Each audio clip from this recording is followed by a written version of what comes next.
Nice siya. Oh, Gumagana naman. alagas-gas eh. Mayroong mga nila. Sa kanilang ito, Dire. nawalan ng letter D at naging Maynila.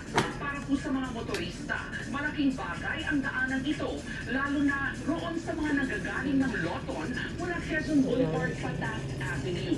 Sa di kalayuan, malapit sa City Hall, napustila din ang tawa sa isa pang underpass na daanan naman po ng mga tao. Dati puno ng mga vendor at kadalasay magulo sa dami ng mga tao.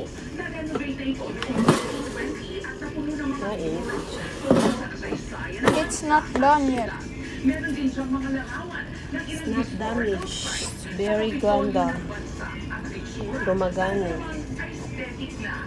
Tulad yan, mas maayos at malinis na rin Today lang na yung minutes na bata. Video mo na siya.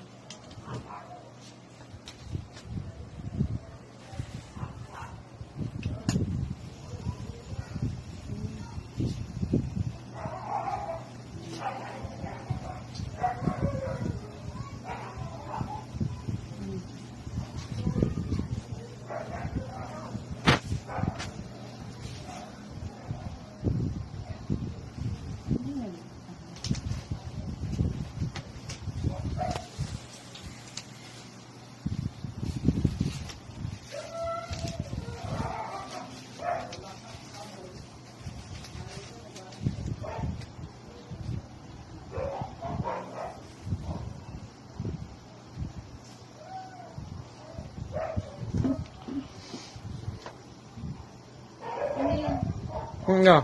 Yun na yan. Ayan. Malaki siya. Malaki kesa sa ini-expect ko.